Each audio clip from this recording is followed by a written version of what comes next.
Have you ever wondered what the cause of oppositional defiance disorder is? If Yes. you look that up online, you're going to find that some sort of trauma is the cause of oppositional defiant disorder. And if you're anything like me, you're going to be like, well, what kind of trauma? Like my kids were spoiled rotten, right, Tom? I mean, you walked into their bedrooms and there was not just a little bit of things. There was a Toys R Us in each bedroom. My kids all had Nintendo DSs, karaoke machines, computers, a television in each room. And I thought it was my job to give my kids a great life and that I was to provide for them.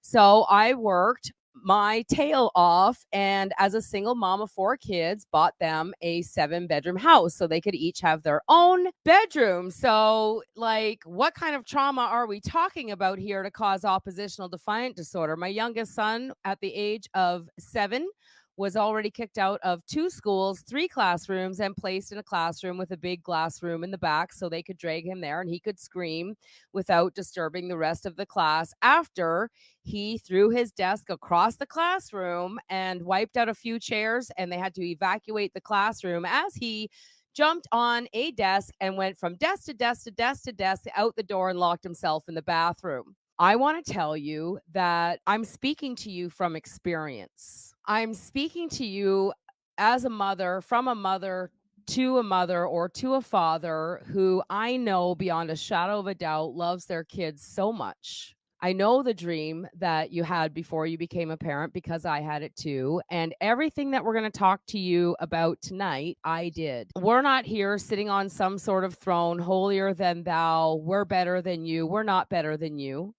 The information that we have learned and discovered through our lifetime has brought forward to light what causes, truthfully, oppositional defiant disorder and what you need to do to get to the other side. I always say, get to the other side, the joyful side, the bright side, the loving side, the harmonious side of parenting. And yes, it does exist. We've been led to believe that terrible twos are just a normal part of childhood, and they are not. We've been led to believe that children are just there in our lives to test our boundaries and go out of our way to cause annoyance or go out of their way to wreck things in our lives. Like, have you ever heard of that before? And we're here to say, no, that's not true. We're Bonnie and Thomas Liotta. we are the founders of Creating Champions for Life, and I bring to the table over 30 years of the study and application of leadership and personal development. When I met Thomas, I was a single mom with 4 kids, all experiencing mental health and behavior disorders. And I myself was a personal development speaker, inspirational speaker. I had a team of over 10,000 people in my organization all over the world. And I was listening to the psychologists, the pediatricians, the teachers, like reading all the books, and ended up in fetal position in my bathroom wondering what the heck has gone wrong. And Tom, just take a minute as we're waiting for people to join us to introduce yourself. Well, I've had the privilege and honor to always coach whatever I excelled at. And it started off with Little League Baseball in high school, coached the little kids that no parents wanted to basically coach because they were a little motley crew team. Got into coaching into Nintendo, a video game company, 144,000 kids around the world. But more importantly, I got involved with martial arts, personal development that goes back thousands of years. These are things that are going to be outside the textbooks of so-called parenting. And when you know the roots of personal development, then I got a chance to actually coach thousands of kids in a martial art program that was nominated and inducted in the Martial Art Hall of Fame for most creative after school program. So one of the things about sports or martial arts is that there is no fluff. There is no hype. There is no hopium. It's either it works or it doesn't. It's practical applications of things that work, and you never practice things that don't work. And that's what keeps our competitive spirit to be in competition with ourselves to do better than who we used to be. And I'm going to give you permission to play the I didn't know card, because now could be a starting point for you. This is where you're at, and you can do better than what you did before. Because if it was just knowing something that was missing and you could add it to your parenting toolbox, find the holes in a parenting bucket and plug them, Mhm. and things could get better. What if it could be that simple? But just like everything in life, walking, riding a bike, driving a car, it's never easy, but it'll be extremely simple. So we and you must have a desire for more, and we call that a goal. Everything else will fall into place because creating champions for life is that plan. Yeah, well, it's really interesting. You're like in sports and martial arts and wrestling, and even with Nintendo playing a video game, everything just is. There are certain universal truths, time tested principles for cooperation. We're going to teach you principles. And this is not bias. This is not opinion. This is not based on theory. And what I love so much is that when you study leadership and you study business or success, there are also laws that prevail, kind of like gravity would be like an earthly truth, because it doesn't matter whether you know about it or not. If you walk off the edge of a building or a cliff, you're going to fall. It works every single time. And there are universal truths that work with our children as well. It's just that nobody has ever actually brought these principles into parenting before. So we're going to say some things to you that are going to make you go, really? But that's what I've always learned. And that's what I read in this book and that book. But those books are based on this knowledge, Baby and Child Care from Dr. Spock. And this is 900 pages of theory. This is when they went from beating children to using timeouts and takeaways. And I always like to say they went from physically harming children to emotionally harming children. Like we always believe, and if you believe this to be true, that we're supposed to follow our kids around, catch them doing something inappropriate, and then correct them in the moment. And so in the olden days, like all the way through the medieval times, like 6-year-olds were working full-time jobs. And if you looked at the person that you were working for wrong, they'd take you out behind the barn and beat you. The same thing was true back in the 1920s. The parents would send the kid out into the backyard to grab the switch and they would beat the kid. Nowadays, after this came out in 1946, we started to punish our kids or discipline our kids in a less physical way, but we would like take their favorite thing away and then lecture them as to why we were taking their favorite thing away, right? And so it's just kind of went from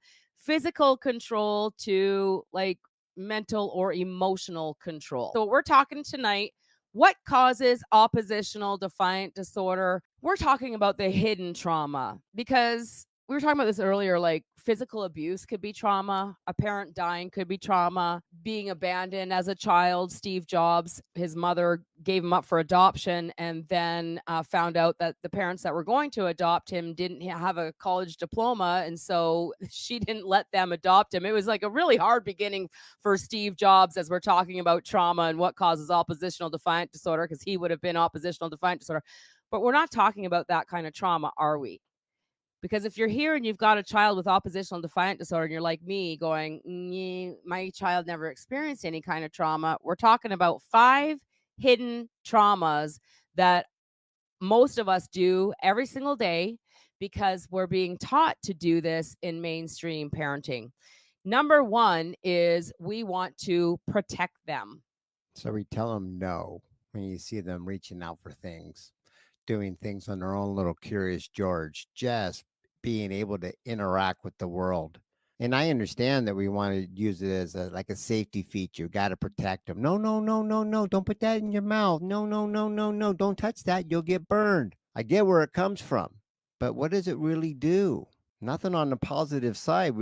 Should be very rhetorical for us, is that we didn't sign up for this, but these are going to be the triggers.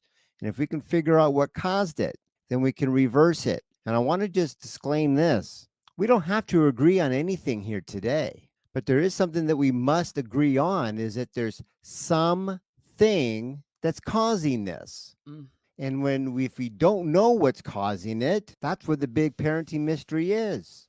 So we're going to bring awareness to what is causing it. And one of them could be as simply as telling your child no the first time you see him doing something you don't like.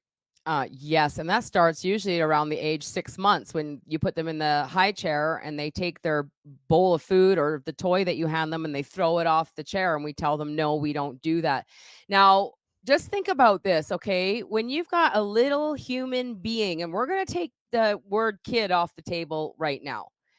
we're going to start looking at our children like they're little tiny human beings who have thoughts, feelings, emotions, who come into this world with no idea how the world works. They don't know that if they touch that candle, they're going to burn themselves, or if they touch the stove, they're going to hurt themselves, or if they bang a glass on the glass table, they're going to break something and ruin something. They have no concept or idea of how the world works, and that's what they need you for. So I want you to imagine just being a little being, having a larger being following you around going, "Nope, we don't do that. Nope, that's bad. Nope, I won't let you hit." How you're going to feel about that, and how long would it take for you to develop some anger? And if you stick with us all the way to the end, we're going to teach you or show you what we should be doing to reverse oppositional defiant disorder or prevent it in the first place. So, number 2, we want the best for them. But it has to be done a certain way. Yeah, well, we want the best for them. We want them to be dressed nicely. We want the best for them. So we want them to be healthy. And Rachel, we're going to talk about this. We're going to bring Rachel on here a little bit later because I pre framed with her if she wanted to come talk with me.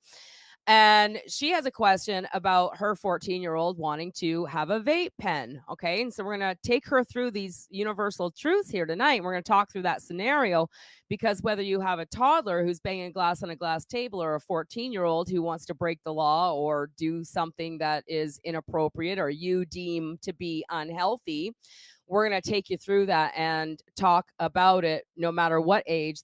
The principles will prevail. Okay. So we want the best for them is trauma number 2, because as we want the best for them, we are going to deem that if they do something we don't like, that's not the best for them, well, then we're going to judge them somehow. So wanting the best for them brings along judgment.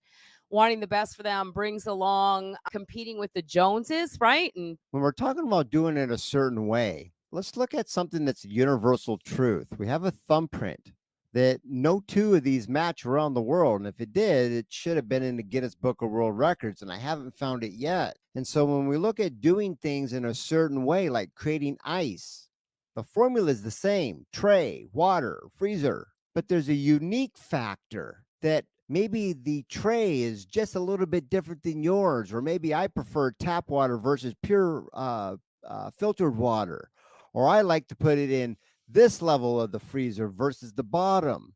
These certain subtle verities that allow us to have independence that we're going to lead into. So, imprinting is very key for the note takers out there.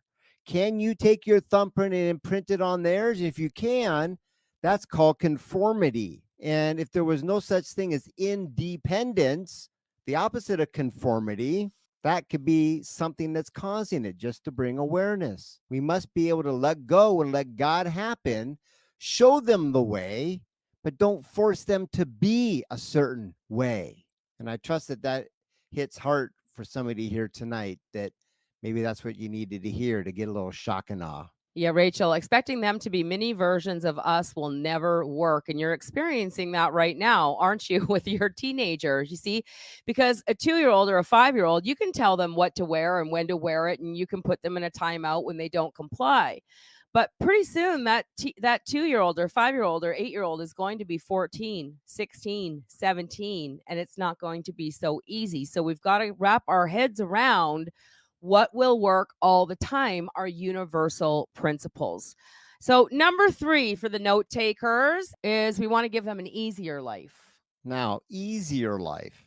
Let me just ask you this: how many times can you cut a corner before the square becomes a circle?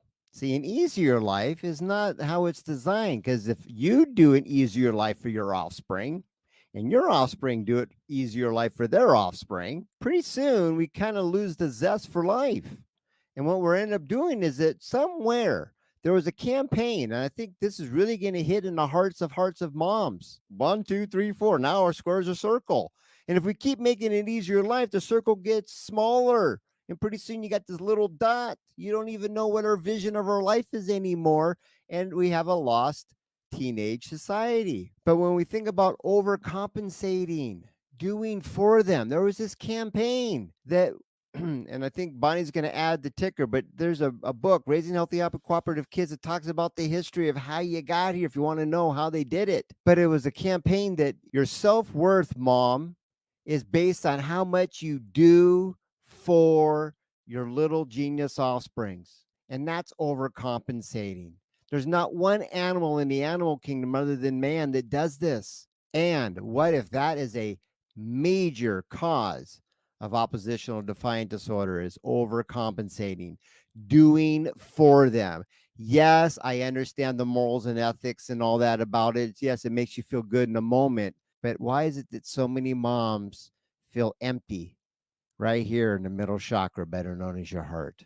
Well, I mean, how many reels or videos do we need to see of the mom going, "Oh my gosh, I'm so exhausted. I'm the driver, I'm the chauffeur, I'm the maid, I'm the referee. I do all this, I do that, I do this, I do that." The kids mess everything up. The kids go to bed. Mom comes along, cleans it all up. Mom, stop it. Stop it. Stop. I'm going to give you permission right now. It is so freeing when you actually get this, that your children crave responsibility. They don't want to be raised in some sort of fantasy la land. We're talking about the cause of oppositional defiant disorder, the trauma that causes ODD. Now, we think of some sort of massive big trauma out there, like a parent passing away or a sickness. The child was born with some sort of sickness and it caused us to overcompensate for them. And they ended up with some sort of oppositional defiant disorder or mental health disorder. But we're here to say that there are 5 hidden traumas that most of us do every day as a parent. Number 1 was we protect them rather than show them how the world works. And in one of the James Allen's books I'm reading right now, he talks about a little boy who, back 100 years ago, when they used candlelight for electricity, the mom had a candle as she read him a book or a bedtime story. And every night he whined and cried to touch the candle, to play with the candle. And she always said, "No, we don't play with the candle. Obviously, it's dangerous, right?" Well, one night she got distracted just for a few seconds and he never ever asked to play with the candle ever again. He knew very well the repercussions, the life lessons of what it would mean to play with that candle. He learned what fire was, he learned what a burn was, and he learned his lesson. Now, isn't life all about learning lessons? So we protect them. We want the best for them. So we dress them a certain way and we got their haircut a certain way and we want them to walk a certain way. Number 3 is we want to give them an easier life. So we work our butts off to give our kids an easy life, but they never asked for an easy life. These are underlying hidden traumas. Number 4, I want to give my child the life I always wanted. And this was me. Tell me if it was you too. I got yelled at a lot when I was a child. I was the one that would go to school and all my friends were wearing Roots sweatshirts and I never got one. I wanted to give my kids a richer life and give them all the things that I always dreamed of. Take the easy road and your life will be hard. Take the hard road and life will be easier. Take this for the note takers here today. Us as offspring, when we were young, and our children's offspring, we're not asking for an easier life, right? Don't ask for an easier life, but ask for the missing life skills to move more elegantly through life. And that's the game changer. Our ODD is the internal drive inside of us and saying, look, hey, I came here from the spiritual world in the physical form, and I was promised that you would show me the certain set of life skills that every animal in the animal kingdom follows. No exception except man, because we were given free will. False or true? And see, we don't want you to tell us no or have us do a certain way with imprinting or overcompensate because you need to feed off of making it I look good to you. And we got 2 more to cover, but we're really asking for those missing life skills. If you want to know how you were duped, once again, that book is in the Creating Champions for Life app. It's free for you to get. And let's keep going with number 4, Bonnie. Yes. So Well, number 4 was give them a life I always wanted. Is there anybody else here that wanted to give your kids a life? Take them to Disneyland, take them on family vacations, buy them all the designer clothes, get them all the little gadgets, buy them a cell phone because everybody else has a cell phone, or buy them like a really nice bike every year because everybody else has a really nice bike. I was pointing out earlier that all of today's parenting come from this book right here based on theory of what might work better than beating children. And what we've done is we've taken off the physical beatings of children for children who roll their eyes or be disrespectful or don't comply, to more emotional or mental kind of pain. We take things away. We drag them into a timeout. We yell at them. We lecture them. We tell them why the things that they're doing are wrong. And these are all hidden traumas that are causing our kids to rebel from the inside out. And I just want to picture a human being put into a box, and every time the human being goes to reach out to do something that's magical, that's new to them, that they've never done before, and they go to reach out and they get their hand slapped, get back in the box. Bam. But I want to touch that. Get back in the No. box. But I want to do that. Get back in You're the not box. doing it But the I right want to way. I want to say shit. We don't swear. Get back in that box. Do what It's I do, wrong. don't do It's as I bad. We say. don't do that. We take things away. Can you see how harmful this can be to a spiritual being who's just navigating the world to see what it's like? What if they weren't going out of their way to test boundaries with you, or to tick you off, or to be annoying? Or, as ODD children are being accused of, is that they on purposely cause harm. They on purposely act in disrespect to authority. They on purposely are angry beings. We've heard this before because that is the definition of oppositional defiant disorder. But I want to tell you what we are teaching you here tonight are principles. So it's like whether we know it or not, or like it or not, or believe it or not, these are universal truth. They're called principles.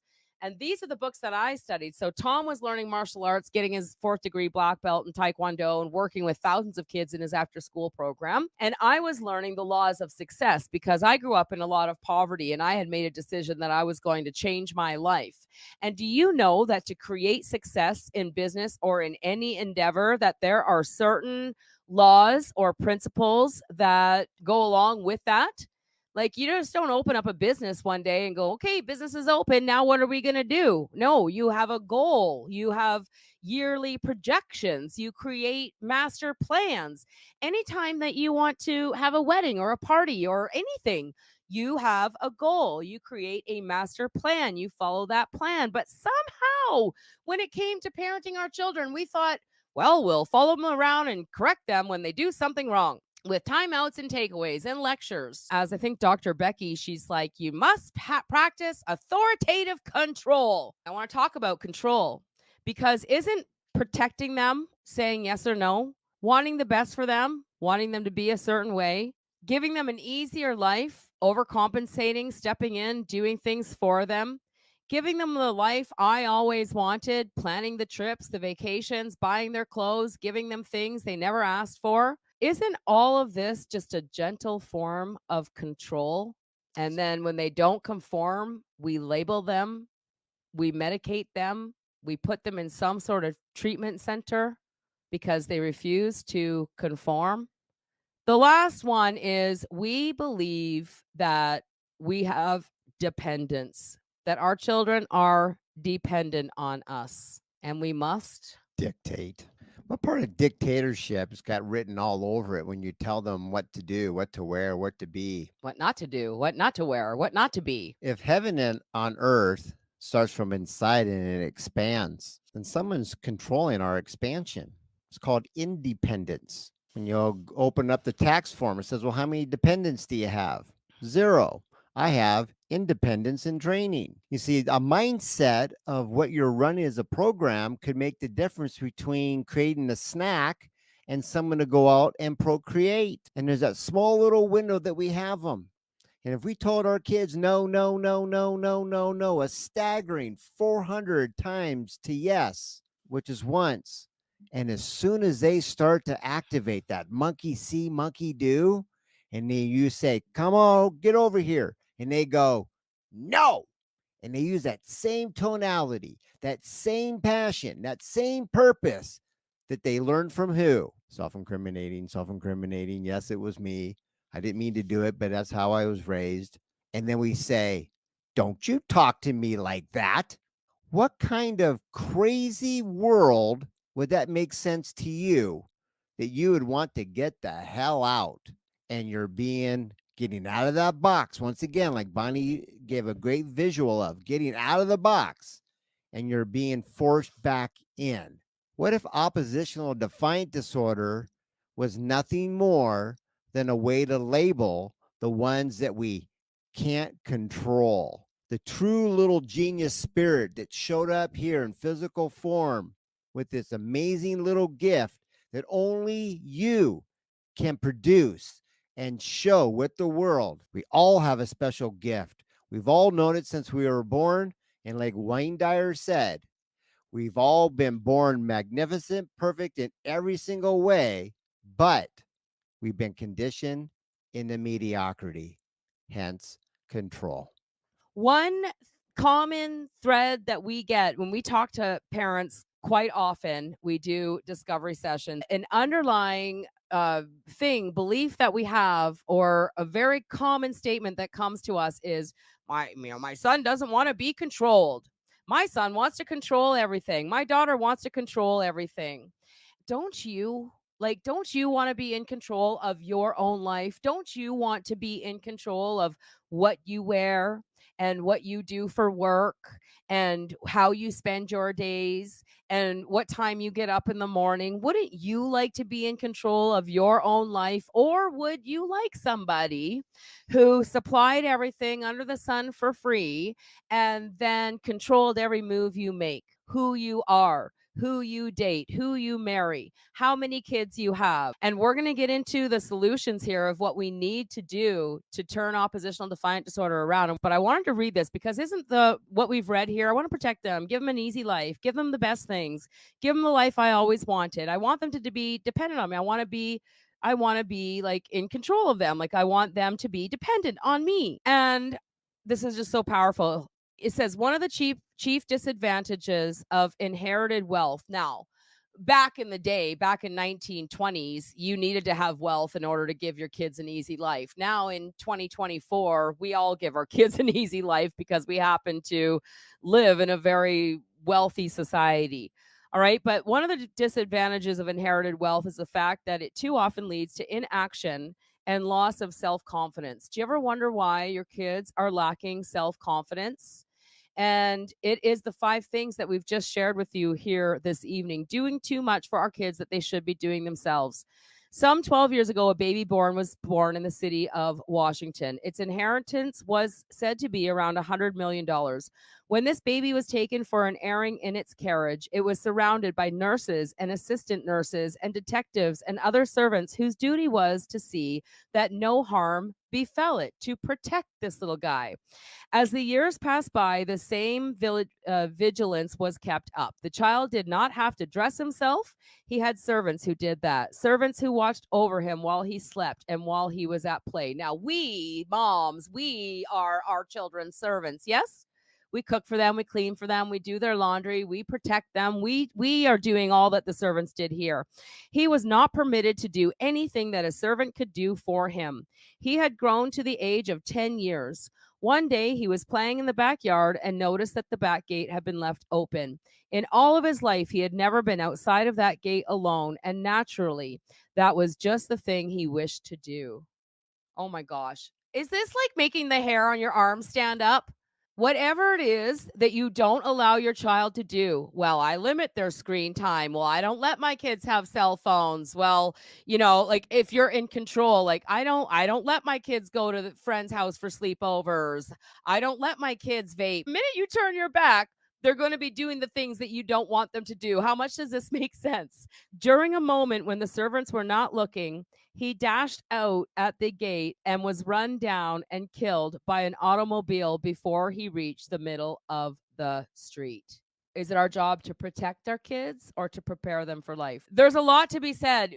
Switch from parenting books to these books, The Law of Success. Well, except for the Raising Healthy, Happy, Cooperative Kids book or the Learn to Speak Kid book, because we teach principles in there. I'm so excited about this conversation. Do you want to just take 30 seconds and introduce yourselves? And this was on a whim. We did not really plan, or we haven't scripted anything. We're just going to talk your situation through here this evening. Yeah, go ahead and introduce yourself. Well, I am Rachel, and this is my husband, Justin. Hi, everyone. And we are in Creating Champions for Life, and we are pretty new and super excited to be here. Rachel, you had asked a question this morning. You wanted to talk through some things that your son's asking for. Now, this is a 14-year-old, and 1, 2, 3, 4 is 1, 2, 3, 4, no matter how old your kid is, whether they're 2, 5, 14, or 22 living in the basement. We're talking about a 14-year-old. So I don't know if you've had some aha moments just with tonight's talk, but share with me what the question was and what you want to talk through tonight. And we're going to talk principle only. Okay. So Clayton was wanting to vape, says that he has been addicted to cigarettes, and that he needs a non-nicotine vape in order to quit smoking and help him deal with his frustrations. How do you feel about that, you guys? Well, I mean, one, I don't think that he's addicted to cigarettes, and two, obviously non-nicotine vape or otherwise is unhealthy, and it's not something we want him to do. Okay. But all the cool kids are doing it. Well, and Bonnie said, the second you tell them no, they're going to be doing it behind your back. And literally, he was caught with a vape at school. Now, real quick, when we tell them no, do you know what game the little genius offsprings play? Because we played it like a champ. We can't deny it. It's the old classic cops and Robbers. robbers. Right. This is called, all right, the little genius inside goes, oh, I get this game. I'm supposed to do it when you don't see me, hear me, smell, taste, or touch. The 5 senses. How well's he doing? Yeah. He's getting away with it. Right. Now, when you find it, you got to come in guns a-blazing.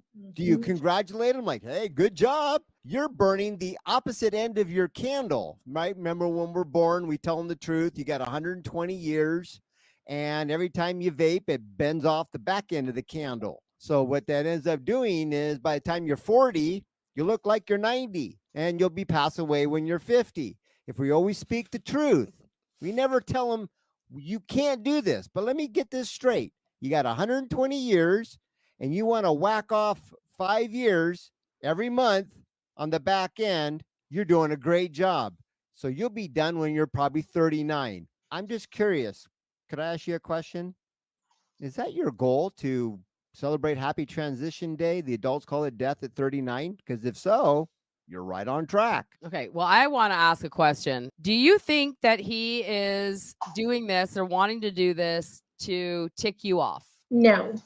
Do you think that him wanting to vape has anything to do with you at all? No. It's his own internal desire who thinks it's cool to do such a thing. Do you think that he has any idea of the repercussions of vaping long term? No. And if you were to say to him, so do you want to die 20 years early, that's going to mean anything to him at all? No. Because when, Justin, does it mean anything to you when somebody tells you you shouldn't smoke? No, not really. And do you smoke? I do. Okay. So all right, we're going somewhere with this, okay? Monkey see, monkey do? Monkey see, monkey do. What's the difference between your 14-year-old and you guys? One, he's underage. Yeah, well, he's underage, yeah. What else? We don't think the same. Well, you don't think the same. What else? Who buys the cigarettes? Oh, yeah, we get paychecks and we can buy our own cigarettes. Okay, so if your job, we want to protect them, want the best for them, want them to be healthy, right? We don't want anything to happen to them. We want them to have an easier life than we had. We want them to have the life I always wanted. Gosh, I wish I hadn't quit smoking because it's so hard to stop. And I'm an ex-smoker, so I understand it's hard to stop, but it is possible. So all of these things that we've talked about tonight relate to this conversation, doesn't it? It does. And you can see how doing these 5 things would cause underlying trauma to a little spiritual being who just wants to be like who? Us. Just wants to be like you. So he wants to be independent or dependent? Independent. He wants to be independent. Last week, we talked about validate some more. So let's role play this, Tom. Tell me you want to vape. Guess what I'm doing at school with the cool kids, Mom? What's that? Vaping. My favorite flavor is pineapple. Ooh, I was just going to ask, do you have a favorite flavor? Oh, you bet I do. And so who introduced that? Well, the captain on the football team, we had our own little huddle, and he was like, check this out. And I want to be cool like him. So I actually did it, and man, did it taste weird at first, but he was like, come on, wuss, you got this. And then I'm like, well, I ain't gonna be a wuss, and I coughed it right through, and now I can take a big inhale and blow out the biggest puff of smoke. And you know who's the cool kid now? This guy. Wow. How do you feel about yourself? Oh man, seems cool. Stop. So we could go on like this for 20 minutes, and he could probably talk about how cool he is for 20 minutes. Do you sense or feel any judgment coming from me? No. Total 100%. Now, does this mean that I'm going to be like, oh, cool, I want you to be cool. Let me run to the store and get you a vape pen? No. Because do I owe him a vape? No. Do you owe Clayton a vape? No. What do you owe Clayton? Basic food, clothes, and shelter. And the missing life skills on how to acquire a vape. He wants to be like who? Like us. And so what are you guys doing that he's not doing? Working, making your own money, paying your bill. Do you pay your bills, or do your mommy and daddy come pay your bills for you? We do. Now, who takes care of you when you're sick? Who pays the medical bills? You take care of yourself when you're sick, yes? Yes. You have to suck it up and be, man, I missed out 3 days of work. That was a big hit. Yeah. Okay. Do you see the razor's edge difference to prepare versus protect, which is called the inevitable? You sure can do all these things, but when you get sick and you can't take care of yourself, you got that covered yet? Because we're busy. You don't get the best of both worlds here. This is not called double dipping, and we owe them the truth. False or true? True. Can you sell me on the idea why we would ever keep the truth to somebody who picked us to show us how the world works, like we do in the animal kingdom, called preparing? Any reason? No. Where did it come from then? Well, hold up that book again. What, this one? Yeah. This stupid book? Came from right here as a campaign to make billions of dollars with a B off of your offspring. Dr. Spock. Look up Dr. Spock on Google. You'll see a couple toddlers in diapers crawling all over his desk and him giggling. He did not raise kids. Like, he never worked with kids. Dr. Spock's 22-year-old grandson committed suicide. In 2024, the number 1 cause of death for our teenagers is fentanyl. The number 2 cause of death for our teenagers is suicide. So the guy who invented positive discipline, what we call authoritative discipline, everything that we're talking about tonight, doing for, overcompensating, protecting them, controlling them. The guy who invented that, his grandson committed suicide. Did you think there's like a correlation to that and to what's going on in today's world? Does it seem kind of like too coincidental when you actually know? Oppositional defiant disorder is a $26 billion industry. It's an industry. We want to know what is oppositional defiant disorder. It's an industry, and your kids are in the front line of fire in the war on our children today. So when we get this, So what? He's asking for a vape pen. You don't owe him a vape pen. You owe him the life skills on how to get a vape pen without for you to judgment. have He one. gets to live his life, which means you want to pay your own bills. You want to get a job. You want to pay rent. You want to take care of the yard, take care of the house, buy your own groceries, take care of your own medical bills, take care of your own legal bills. You want to completely 100% self-sufficient, take care of yourself, and you want to go down to the store and buy that vape pen. Well, you go for it. But I don't in any way, form or fashion, owe you a vape pen. Do I owe you a vape pen, Clayton? Of course not. Well, there you go. I'd love to help you get a vape pen. Let's go. Let's go get a job. You want to work a full-time job and go to school and pay your bills?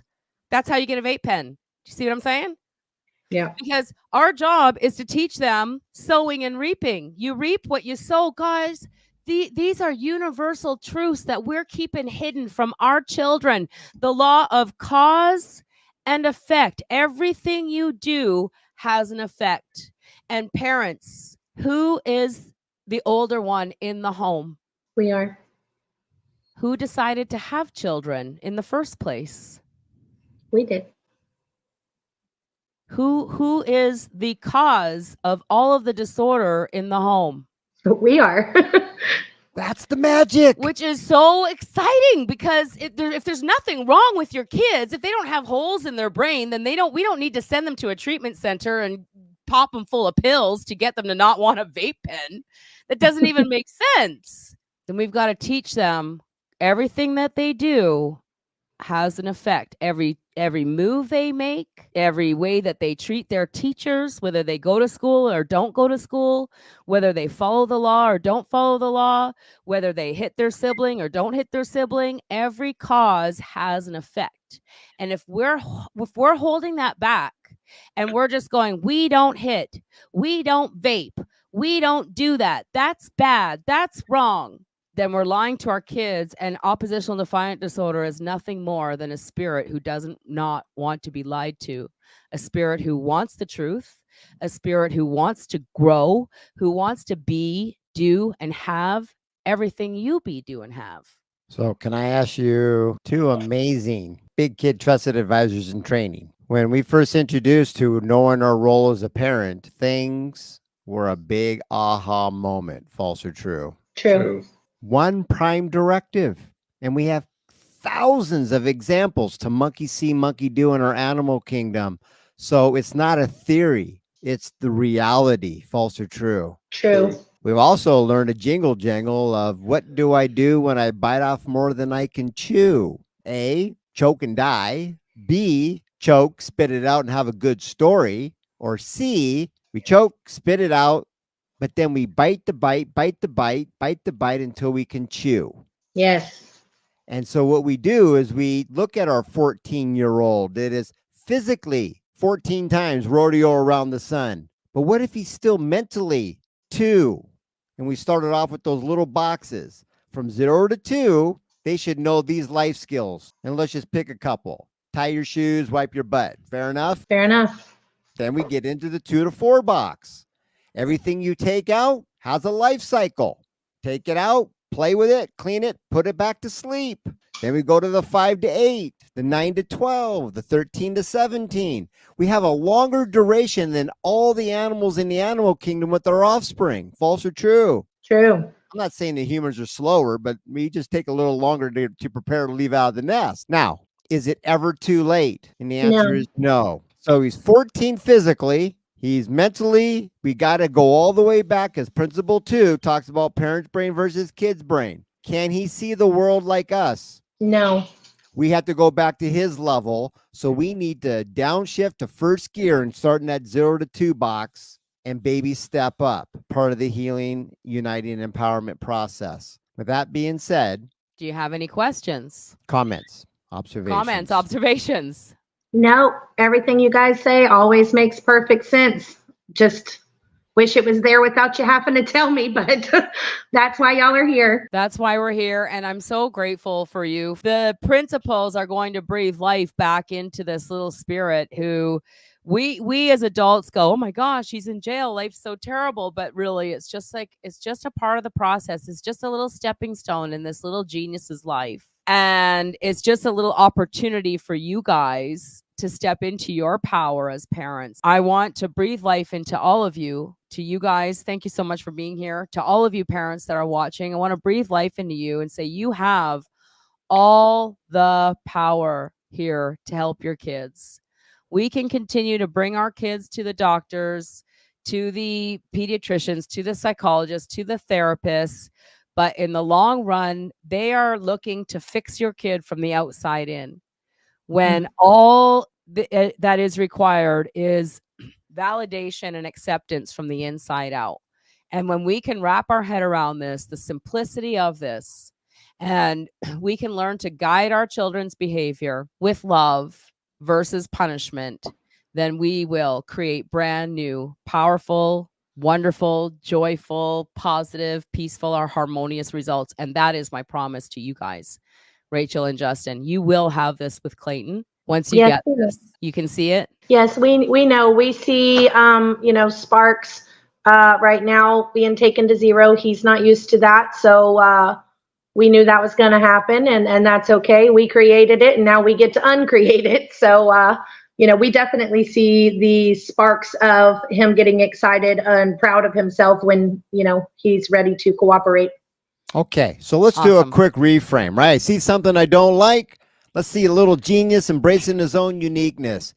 Bragging time. What's one thing that he's able to do all by himself within this short little window of time? I'll limit it to 3. What's the first one? So Clayton was able to follow a recipe and cook dinner all by himself. Didn't want any help or instructions. Whoa. Hang on a second. Get out of the kitchen, Mom or Dad. Stop poking, going, I can do it all by myself. How good did he feel that he could be like, well, if I'm practicing this, I can have vision outside the nest. Because if I can do it here, I can do it there. But if we're always doing it for him, he has no neural pathways of seeing him outside the nest. That's brilliant.